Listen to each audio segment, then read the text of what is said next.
थी, माघ की अमावस्या, और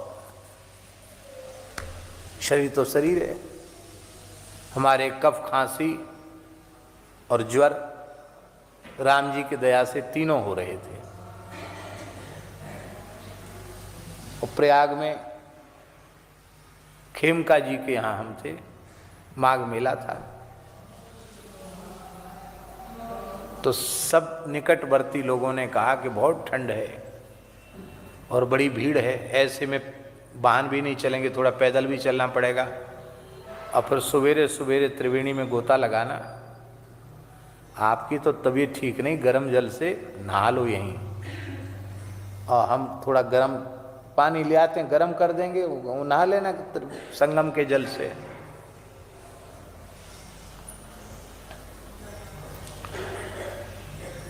दास के गले बात उतरी ही नहीं। हमने कहा भाई देखो ऐसा है, अमर होके तो आए नहीं है, ज्यादा यही होगा कि कहूँ मर जाएंगे, इससे ज्यादा तो कुछ नहीं होगा, इससे मंगलमय और क्या होगा। लेकिन इतनी पवित्र तिथि मौनी अमावस्या, देव दनुज किन्नर मुनि श्रेणी, सादर मज्जहि सकल त्रिवेणी, और हम ऐसे भाग्यहीन कि यहीं रहकर हम स्नान न करें, ये संभव नहीं। मरें चाहे जिए, शरीर अनित्य है, लेकिन शरीर से जो धर्म का आचरण किया जाता वो नित्य है। तो नित्य का आदर करके अनित्य की उपेक्षा कर दो, पर नित्य की उपेक्षा मत करो। महाराज क्या बतावें, क्या चमत्कार आपको सुनावें। हमारे गोता लगाने से सब खत्म हो गए।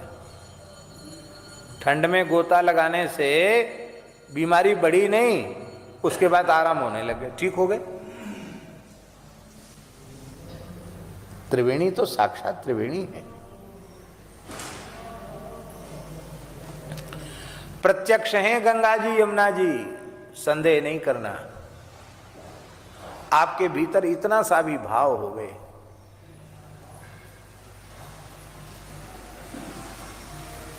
दास का ऐसा मन रहता है तो वृंदावन में भी रहें तो पर्व के समय कम से कम यमुना जी का स्नान जरूर हो।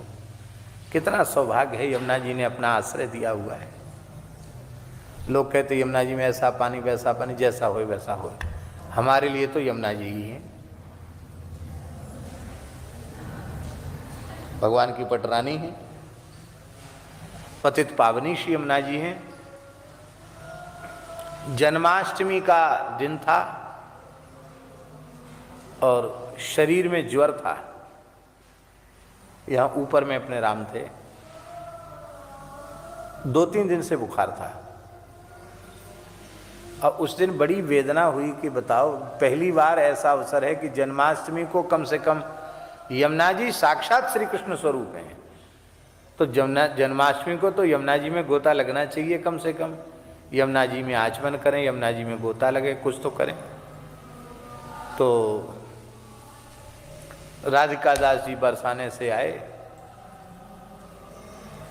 तो हमने कहा कि एक काम आप हमारा कर सकते हो। क्या काम? तो हमने कहा लोग तो हमको मने कर रहे हैं, पर केसी घाट तक अपनी गाड़ी से हमको ले चलो, यमुना जी का दर्शन करके कम से कम प्रणाम तो कर लेंगे। और भादों की यमुना जी, खूब जल था यमुना जी में, खूब जलकुंभी बह के आ रही। और ये जो केसी घाट है ना, केसी घाट के वो यमुना जी की जहाँ आरती होती है ऊपर तक पानी था, 1-2 सीढ़ी बाकी थी, सब पानी में डूबा हुआ था। तो हम थे, राधिका दास जी थे, रूंगटा जी, दीनबंधु था, हम लोग थे। जैसे वहाँ गए तो अब हमारा मन किया स्नान का, और रात्रि के 8-9 बज रहा था, 8 बज रहा होगा, 8 साढ़े 8 बज रहा होगा।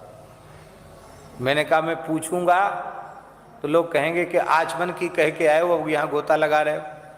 तो मैंने कहा पूछना किसी से नहीं, तुरंत अचला उतारा, लंगोटी साफी भी नहीं ले गए थे, नहाने के विचार से गए नहीं थे।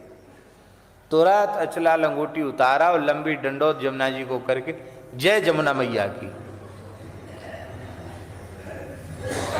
अब अगली जन्माष्टमी तक जिंदे रहेंगे इसका कोई ठिकाना थोड़ी है, जो सामने से उसका लाभ ले लो।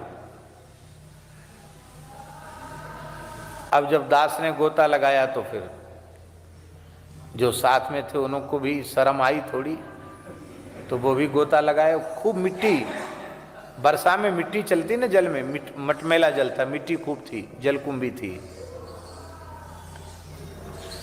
पर हम आपको क्या कहें, यमुना जी ने ऐसी कृपा की, ऐसी विलक्षण कृपा की, ऐसी विलक्षण कृपा की कि यमुना जी में गोता लगाया तो बाबा हमें यह अनुभव हुआ कि बहुत वेश कीमती इतर, गुलाब जल, चोबा, चंदन, ऐसा अत्यंत सुगंधित कोई दिव्य सुगंध से युक्त जल हो, उसमें हमने गोता लगाया। एकदम सुगंध से शरीर गमक उठा। और हमने निकट वालों से पूछा, बोले नहीं नहीं कुछ नहीं।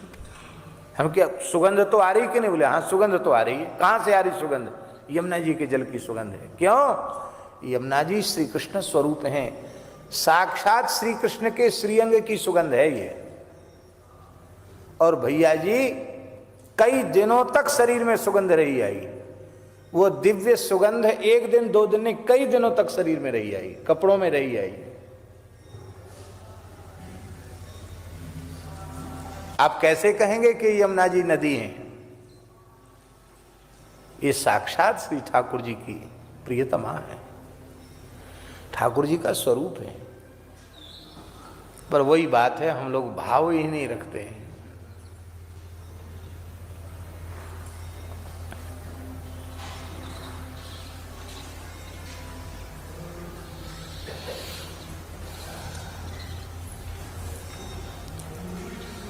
इसलिए शरीर को साधन का धाम मान करके इस शरीर से साधन तो करना ही चाहिए, और ये शरीर साधन के योग्य बना रहे इतना ध्यान भी शरीर पर देना चाहिए। पर इतना देहवादी नहीं बनना चाहिए कि साधन को तो लंबी डंडौत हो जाए और शरीर के पीछे पड़े रहें।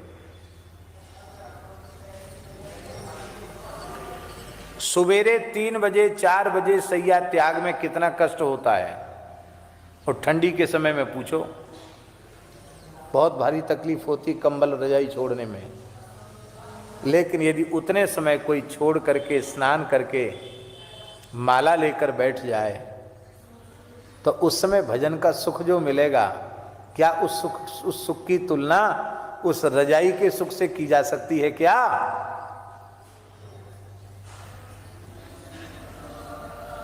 पर हम सब जगह शरीर को आड़े ले आते हैं, अब फिर न कथा करें, न कीर्तन सुने, न परिक्रमा करें, न हम एक माला फेरें, साधन से विमुख हो जाते हैं। तो यह अनुभव करना है कि हे नाथ, आपने हमारे ऊपर अतिशय कृपा की है, हरि तुम बहुत अनुग्रह कीन्हो।